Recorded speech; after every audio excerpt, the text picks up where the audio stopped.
Good evening. We've met in closed session. We have a quorum. Let's start with the Pledge of Allegiance. I pledge allegiance to the flag of the United States of America and to the republic for which it stands, one nation, under God, indivisible, with liberty and justice for all.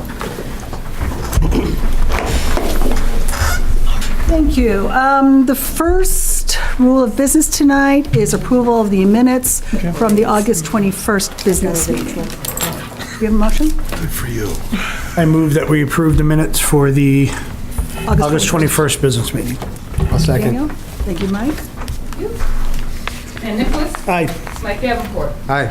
Cheryl Fuller. Aye. Terry Pavasich. Aye. And Nancy Kupka. I abstain because I wasn't here. Okay, thank you. So moved. Okay, this is the first reception of visitors. This meeting agenda includes 2 opportunities for comments from the audience. This first reception of visitors is intended for audience members to address the board about any agenda item on which the board will vote. Do we have anybody who wishes to address the board today? Hearing none, we'll move on to the recommendations and reports of the superintendent. Before we move on, Okay. I just have some news that I'd like to share, that our board was recognized with the Illinois School Board Association's School Board Governance Recognition, which recognizes school boards for excellence in local school governance and support of quality public education. We were one of 20 boards in the state to be recognized this year, and that's a reflection of 2 solid years of good work. So our board should be commended for that. Pat on the back for the board. And I would just add to that is that, I didn't know you were going to say that, but I will add that this board really has, many members of this board have worked really, really hard to improve the interactions of the board. Just a moment of recognition for them. Agreed. And then Nancy and Mike both have master board member recognitions for each. So congratulations to Nancy and Mike. Thank you. All right. Okay. We're going to start with the administrator teacher salary and benefit report. All right. This is, we are required by state law to inform you that we have posted this in the time frame by required state law on our website. That's all this is. Well done. Report has been posted. Thank you. Citizen Task Force update, an announcement of master facility plan meetings. Yep. So we've had 2 Citizens Task Force meetings. Jill can hop in with me if I'm leaving something out here. But so far, somewhere between 30 and 40 at each meeting. Don is the representative from the board at those meetings. First one was kind of just setting the tone of the project and how we would be operating, and the role of the Citizens Task Force to provide a recommendation to me as to next steps moving forward. And then the second meeting was an overview of the actual plans, some diagrams, an outline of finances that Mark provided, and then feedback on each of kind of the categories or areas of concern maybe around the plan that we gathered from them. What am I forgetting, Jill? White was there at the last meeting, so he shared key highlights of the plan, and I think that people were really receptive and asked great questions, and overall very supportive of the ideas. And we received some new artists' renderings from them that we shared with this group to get their feedback, so we can make some tweaks before we share them with the larger audience. So White's been very cooperative in providing here's some idea of what it could be like, although we haven't designed anything yet, so we haven't gone through a design process with students or staff or the community. So just some ideas so that people can kind of tangibly feel what some of these changes might be like. So that's really what those 2 meetings were. Community meetings up and coming, Thursday, October 12th from 7 to 9 p.m. at North, Thursday, October 19th from 7 to 9 at South, Saturday, October 21st from 9:30 to 11:30 at North, and Saturday, October 28th from 9:30 to 11 at South. Board members, you're welcome to attend as citizens. There's no official capacity that I need to ask you for at any of those meetings, but you get the whole spiel as it is at that point. So So to be clear, though, there's nothing that people who haven't attended can go to the website and see at this point? Nothing new, only what we've presented to the Presented board in the up to past. this point, yeah. So, Except you said there's some new renderings that we shared with the Citizens Task Force, that now White is going back from the feedback to that to make some tweaks before they're ready to share with the larger audience. Can we as a Have we board seen see them? those before it Yeah, goes back? I don't for know if tweaks? you've seen them yet, but we can send you the presentation that we sent. If you would, or that we please. used with them last week, sure. But remember, artists' renderings. So, Well aware. yeah. Wait, it's not on a napkin, is it? No, it's better than that. But don't get, tied to them at this point. Yeah. Understand. Don't fall in love with them. I already got a call about the classrooms going in in the park setting in, not the park, where the gym is, the courtyard is. Yeah. And what's happening there, so, yeah. So, like, if somebody's concerned, send them, or is interested, send them to those community meetings, and we'll share it all with them. Well, and we have letters going out Oh, that's true. later this week to all key influencers, so about 1,000 people that we have in our database. And then we're also sending communications to all households, a few of them. So everyone will be informed and directed to the website for more information, but we'll share what we shared with And that's the citizen everyone in the task- community, not just the houses that have students. Yes. Correct. 46,000 or so. How many? 46,000? Wow, okay, all right. Remember, our goal is to inform. Everyone. Yeah. Good job. I would just like to thank those who are taking their time to get involved in the Citizen Task Force. I'm really impressed by the quality of people that are in that room. Former superintendents, current superintendents, village manager of Village of Downers Grove, former, business leaders in the community, parents, current teachers. It's really a great group, and I think when we get the feedback from that committee, it's going to be pretty powerful. So just really happy as just a citizen of our community to see that kind of activity by our residents. It's pretty cool stuff. Thanks, Tom. Okay. Grant allocations? Okay, so each year we bring this to the board. This is somewhat legacy that it used to be required for many of our grants that we did. All of those requirements have gone away, but we're always afraid that there might be something that comes forward, like a different grant opportunity or something in the future that would have required us to bring them to you to see and then ultimately approve. So it's a formality at this point that we probably don't have to take, but we do like to inform you of how we're doing in grant funding. So at this point, I'll turn it over to Gina to just talk through some of the numbers. Okay, thank you, Dr. Finley. You will note that some of our initial allocations, because these are initial allocations, at this point in time are either very similar or have actually gone up. Title I, which is to be used with academically at-risk students and economically disadvantaged students, we actually have quite a gain in dollars there, as well as Title IIA, which is our professional development funds. You'll notice that our Title III, which is used with our EL students, our English learners, we are seeing a little bit less. Our IEP, which stands for Immigrant Education Program Grant, will not be allocated until November. So we're not sure what that dollar amount would be. Title IVA is new, not just us, but across the state and country, and that allocation can be used for well-rounded education or professional development. And then our CTEI, which is our Career Tech Education Improvement Grant, and our Perkins grants are for CTE. And you'll notice those, when you factor both in together, remaining pretty much the same dollar amounts.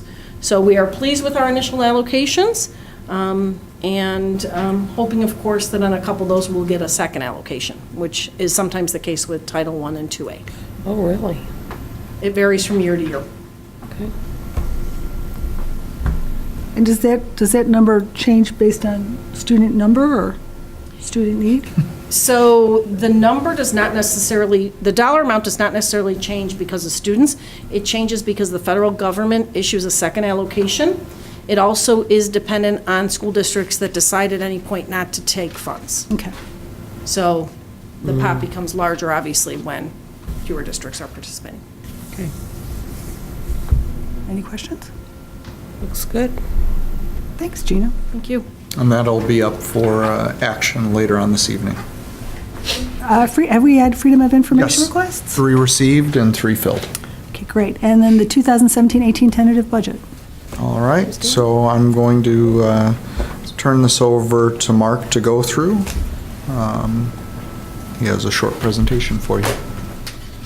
Okay, well, this is the first time, I guess in my history, the district, that we've actually made adjustments to the tentative budget.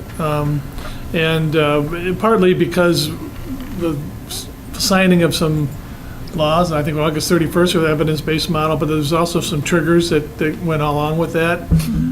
One, I think we communicated in a memo that the corporate personal property replacement tax was going to drop by $250,000. Actually, our budget is to drop it by $270,000 compared to where we had it in the tentative budget. So there was that change, and then I think Gina just mentioned we kind of secured, or at least we knew, had a better idea of what some of our other revenues were coming in. They were coming in positive and more with less of a discount than we had given in the original budget. So we just decided if we're going to make one change, let's just get everything as current as we can. So we made these adjustments right up until last week when we were finishing the budget. So we got more information from on a couple of the key revenue sources. Overall, the total revenues and the total expenditures changed by $91,000. So it wasn't a huge adjustment. It was just cleaning up a lot of things that we could tighten up with a little bit more time. Registration came in. We had some information from that. So we had more information to work with. So this is the revenue side of it. Compared to last year, it's a 0.7 increase of revenues. That happens to be the CPI factor for the year. Property taxes went up by the CPI plus some new construction.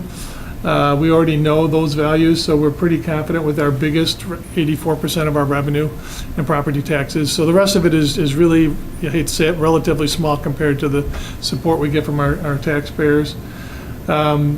We don't anticipate any new state aid. With the evidence-based model being approved, we're now going to be into a state where we basically would be held harmless. The only good thing about it is that it's in law now. In the past, it had been politicians that had to try and keep that level for us. So they can still change it. They can still underfund it and prorate, but we take that as at least some kind of at least for the near future, a statement that they're going to hold our revenue level and not reduce it. I don't think we'll see any increases in state aid for several years at best. The state would have to find some revenue sources, like they found the replacement tax and took it from us and took $3 million out of the corporate personal property replacement tax, and then they had money to increase the state aid for the other schools. So it was a little bit of Robin Hood that went on here with that funding source, and there's different pots that they work with, but we were hoping that that's the end of that with this first year. If we go to expenditures, there's really no surprises there, and nothing that's really changed significantly. To mention there, we have that actually total went up by 2.1%. When we discussed this at the first time when we laid the tentative budget out, the biggest piece there that we're protecting ourselves on is we have some really big increases in tuition in terms of new special needs students coming into the district without the same reciprocal amount of kids leaving, graduating out of the district in special needs areas. So some pretty involved kids that are going to need some need attention and will be probably placed out of the district in some expensive locations where they can get the help that they need. And really, so that's really the big thing on that side that's driving that whole side, the expenditures, is the tuition increase that was, just accounting for in this budget. If we go to the fund balances, that's really the sheet that tells us where we're going and where it is. You can see that at the bottom line here, it is balanced. When it's a green zero, that's a good thing. One thing I'd like to point out is that our debt service transfers, which is the third column from the right, $2.8 million this year compared to 2.7 roughly last year. So we are still working hard to pull stuff out of our operating funds. A good portion of that is actually the Chromebook lease, a new Chromebook lease that we're paying out of the ed fund, and that's driving some of that. But you're going to see, I think, on the next exhibit, if you want to hit that one, the non-operating funds, you can see up in the up right hand, the top line debt service coming across transfers in $2.8 million of debt service transfers in, which is huge. But on the bottom here, the white, it says total, it's $6,800,000, the third line down of the top section. We're going to have general obligation debt that our taxpayers are paying for of only about $6 million, which is really very low. We have really like one more big payment on those 98 referendum bonds. And then the general obligation debt through our taxes is going to be pretty much wiped out at that point. So I think everybody's aware of that, and it's part of the discussion with the master facility plan. But it's pretty astonishing, really. We've had in the $100 million of outstanding debt historically in the district at times. So we're doing good.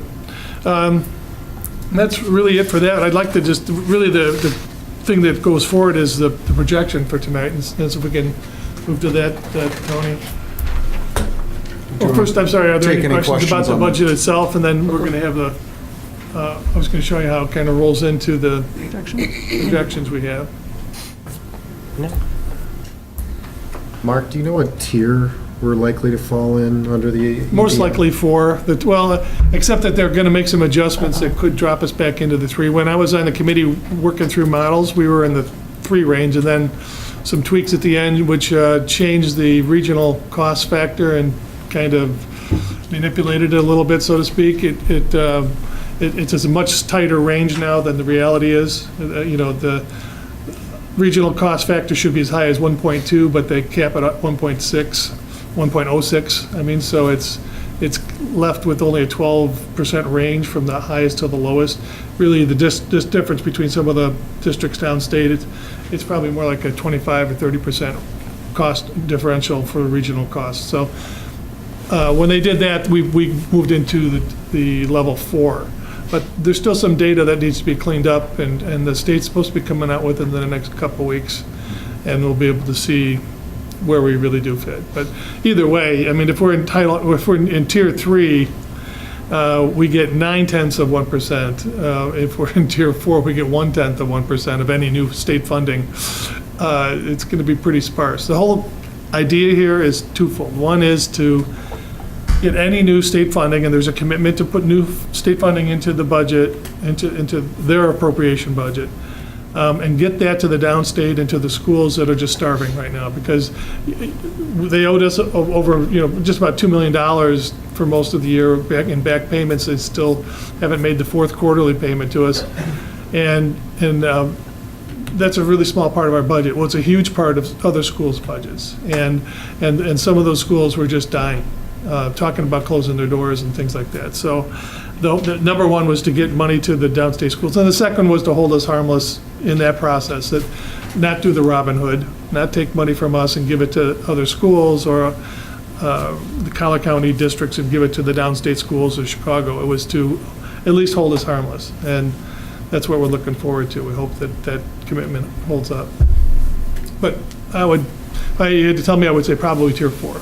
Is probably where we want to do. It's interesting, the high end of the range that we saw was New Trier at 198%, wasn't it? Of their adequacy level. And we were like 117, I think. In the last model. In the last model, but it'll drop from that, I think. So there's quite a range of these. There's a whole lot of data that needs to be gathered over the next year. These are all projections at this point. It'll be a year from now that we'll start to get a truer feel of where we fall. Yeah. So back to this document, you can see the actual CPI for 2016, which we will note, feed our next year's budget, not this year, is 2.1. And we're assuming a future CPI of 1.8. If you can just move this up a little bit, okay, that's good, that's good. And then, so we can get this line down here. So our applicable tax cap percent, you can see we're coming off of 2 very low years. It's the lowest 2 consecutive years we've had in decades. I actually couldn't even find one when I was looking back. It was really tough. It's been a really tough budget to get pulled together. We're maintaining the same staff ratio. We're going to have a new construction, which this last year was 0.72. We're going to use 0.7 as a factor. We think that's appropriate. We do have some new construction in the area that we think will be coming up going forward. So I think it's a conservative number, but realistic. Big thing here is the short-term investment rate, 0.85. That's kind of a floor that we think it'll be. We'll probably do better than that. But for the last 2 or 3 years, the interest rates have been so low that we haven't been able to find a CD any better than just keeping it in a money market, a collateralized money market account, getting 25 basis points, a quarter of it, 1%. In July, it jumped to 35%. And then we talked to the bank a little bit, and we're able to kind of lock it in at 0.85. So we have a nice, more than a doubling almost for what we had last year, more than triple what we earned. So that was one of the corrections on the tentative budget. We had that locked in. We don't think it's going to go down. We think rates are going to continue to drive up a little bit. So that was one of the things that offset some of that loss of replacement taxes. But we're using that going forward. Just for the first couple years, by the last year, 21-22, we actually have an estimate of getting all the way to 2%, but very gradually over the course of this. So the short-term investment rate is really only for 17-18, and then we expect it to creep up by maybe 0.25% for a couple of years. One thing that is important is in projected enrollment. It's CASARDA's, most recent numbers. You'll see in 2021, the second to the last column there, it's 4,991. That's the peak for this period. And so it does drive the costs up. We assume that we're going to keep the same staffing ratio, and so it drives the costs up a little bit over the period of time. And you'll notice in the major capital outlay, I tweaked Jim's numbers here, so that 1.3 to 1.2, but I gave it back to him in the next year. And even if we have MFP project going on, we still have maintenance on other areas that we're going to need to do. So it won't zero that line out. It may have some impact, but there's still quite a few things like just machinery and things like that that we have to replace every year and different things. So really now if you can slide it all up so we can get the bottom lines here. So this yellow line that goes all the way across, that's really what we focus on. And that change in fund balance, again, 17-18, we have a balanced budget in that it's zero change in our fund balance. And we have ability to possibly increase the reserves or at least some wiggle room going forward in the budget, depending on what changes we have with curriculum or whatever. But we are able to keep our percent of revenues where it's at now and hopefully even increase it if that's our choice. But this is just a projection based on the current budget. Things can change, and I'm sure they will. They always do. Our things, way we operate changes based on this sometimes, and so what it does for me, it just shows me that we're able to stay stable. All these are small amounts when you consider, $88 million budget to only have $500,000 as excess. So it's pretty small. So it is still thin, but there's no real big flags out there either saying, you've got a $2 million loss here coming up. We don't have that sharp of a growth in projected enrollment. There's nothing here that scares me going forward. So I think it's a good projection, and it's a positive one for us. Any questions on this item? There's a little bit more in the memo that you can see that, the one that I pay attention to the most is it's kind of like the brown mountain or the red mountain, and with the green sliver on top of it. And that's just that our revenues are able to stay on top of, and a little bit higher than our expenditures in the projection. And there's years we've gone into our reserves and dipped down, but there's nothing in this one that shows us we need to do that yet. Questions from the board? Mark, I ask you this every time. I guess the reserve balance moving from 4.6 to a projection of 6.7, is that your goal, or is that? You know, it's projection. one big question mark was this evidence-based model, and when we see how this really gets worked out, I mean, if we really knew we had stable state dollars, we could probably project and make a target for if we wanted to increase our fund balances. I think, you know, or we could probably even be a little more risky with it. But the state money is still questionable. And so it's not really a target for me. That just tells me the indicator which way it seems to be going. If I, you know, wanted to be super safe, I'd say, sure, 10% balance would be great, you know. But anytime, right now, this projects based on our current service level. So the only way we're going to change this any differently is if we change our service levels. And that means we're taking something out of the program. And I don't see a $2 million, $1 million red flag coming at us that would say, okay, we need to make some adjustment in the service levels, or cut something again. We just came off of a good couple really low CPI years and made some cuts.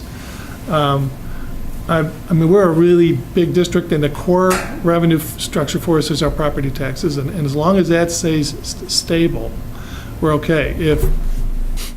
If we do get a freeze, and in the top of here, you'll see that it says no property tax freeze is anticipated, and no change in the general state aid. If either one of those two starts to crumble, then we need to start getting back into reserve. And we have a quick fix for that. We have debt service extension base. We could issue working cash bonds as a response. So we have some safety nets. Don't want to use them. I would prefer not to use them, but we have safety nets in our own, I guess, toolbox if we had to. So I feel pretty comfortable going with a pretty light reserve. It is. I tell people we have a 4.6 reserve, and they're like, "What?" A lot of districts have it just padded up there. But I am pretty comfortable with this level. We've been running with this kind of level for almost 20 years now. So Our board policy is if it dips below 3, you have to take some action, which is where we were. right, that's kind of a target. That's a red flag for us to get, and it was, and that's why we did the $1 million reductions, because it did get, I think it was 3.3, was getting right on it, and so we had to go to make a decision to make some changes. So historically, 4.6 is about average of where we've... I mean, it's been up and down. I don't think it's been below 3, but I mean, I don't think it's been, you're making me remember my old numbers. I don't think it's been higher than 7 or 8%. Okay. In that range. And some of it is just for a year where enrollment is dropping. And so we just put the money into the reserves when we didn't have to rehire some retiring teachers, and then the enrollment comes back, so. Yeah, I know that the reserve can make some people uneasy, but I'm okay with it. Any other questions? Okay, hearing none, we're going to open up for a public hearing on the 2017-18 tentative budget. Does anybody want to address the board? Hearing none, we're going to close the public hearing on the 2017-18 tentative budget and move on to the consent. Oh, I'm sorry. We need a motion to close it. No, yeah, you're right. I move that we close the tentative budget hearing. I'm sorry. Aye. Second motion. Thank you very much. Terry Pavasich. Aye. Dan Nicholas. Aye. Rick Cavanato. Aye. Don Renner. Aye. Mike Davenport. Aye. Sherelle Fuller. Aye. And Nancy Kupka. Aye. Thank you. The hearing is closed. Thank you. Now we're going to move on to the consent agenda. We need a motion to approve the consent agenda. Is there any item that any board member would like to discuss further? I'll make a motion to approve the consent agenda as presented, which includes A, personnel report, appointed classified, leave of absence certified, transfer of position classified, B, personnel report, retirement classified, resignations classified, and financial pages. Second. Like a pro. Rick Pavanato. Aye. Sherelle Fuller. Aye.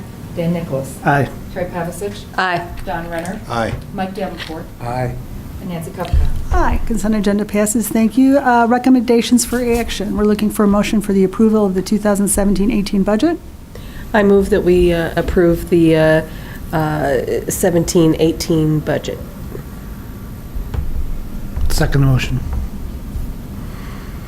Terry Pavasich. Aye. Dan Nicholas. Aye. Rick Pavanato. Aye. Don Renner. Aye. Mike Davenport. Aye.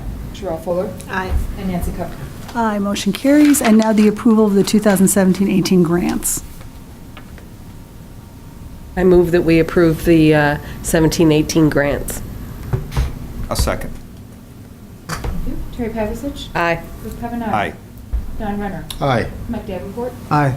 Sherelle Fuller. Aye. Dan Nicholas. Aye. And Nancy Kupka. Aye, motion carries. We're moving on now to the second reception of visitors, public comment. Oh, thank you. This is the second reception of visitors, which is intended for audience members to address the board on any topic pertaining to Community High School District 99. Does anybody wish to speak to the board?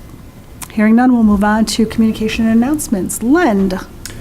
Lynn has a meeting this Friday. We're going to be covering the evidence-based model. I'm going to be presenting with Bob Rossi of the township. So I'll report back to the group after that occurs, the next meeting. Thank you. The SACID, I've been attending the meetings. We have another one Wednesday. They're going through their staff negotiations, their contract negotiations, but they're coming to the close of those. And we're working on some transition plans. 99 Education Foundation? We haven't met. We'll be meeting Wednesday night also. It's going to be a busy Wednesday. Yes. IASB? Meeting on October 19th, right, for our district. So sign up if you haven't already. That's Okay. exciting with all of the awards. Congratulations Yeah. to Mike and to Nancy and to our entire district for the awards. It's really fabulous. So good work, everyone. Every member of this board, even the new ones. Yes. That's right. Yes, yes. And thanks to the staff. We would too, never have for- done it without for- the staff. Right, right. I mean, that's a huge thanks. I'd like to thank Jim and Mark and Hank for the air conditioning. I think that was a very creative solution to get through 5-6 weeks of what could have been unbearable in some of those classrooms. On back to school night, those rooms were completely different. They were cool, but not drastically cool, but the humidity was gone. So those classrooms became much more, I mean, they were still 78 degrees, but 78 degrees without 100% humidity was much more, Yeah. I see it's coming to an end this week. But I think we haven't met in so long. I don't know if I said thank you last time. So I want to just say thank you for all that hard work and for that creative solution. That was a feather in the cap, I think. I agree. Thank you. Thank you for bringing that Oh, up. the company that, what was the name of the company? Bryco? Yeah. Dryco, so they're We need to generous thank them too extension for that of, extra week. That was very generous of They them. did, they just on public record gave this last week at no cost to extend the days, which it figures has been the hottest it's been in a couple of weeks, Knew is that the was week gonna that they were happen. You knew it supposed to would go happen. back, yeah. So- I'm glad you mentioned that in the memo out to the parents. That was nice, because that's the stuff that if you don't mention, no one's going to know that they did that. And they're a local company Right. helping us out. I think that's so great. it's nice. That's why I thought that was a great. This is the extra week Solution. right now. This is the extra week. yeah. 4 days. Thursday's the last day, right? 4 days. 4 days. Yeah, don't forget. 'cause Weekish. It's going to be 88 on We have to Friday. pull them Thursday night, yeah, unfortunately. Oh, yeah, that could get ugly on Friday. Well, just to echo you, from all the students I've talked to, they're very appreciative, so thank you, thank you, thank you. Okay, we have some upcoming board meetings. On the 2nd, October 2nd, we will have a special workshop at 7 PM here in the ASC, and October 16th, will be the business meeting here at 7:30 in the ASC. And then just a reminder, the next 2 weeks are really busy in the schools with North's homecoming this week and South's next week. So lots of stuff going on. The Olympics is tonight. Anything else? Hearing none, we need a motion to adjourn. I move we adjourn. Thank you, Mike. I second. I'm motioning. Go ahead. Sherrill, I second. the newbie wins. All those in favor? Aye. Aye. All those opposed? We are adjourned.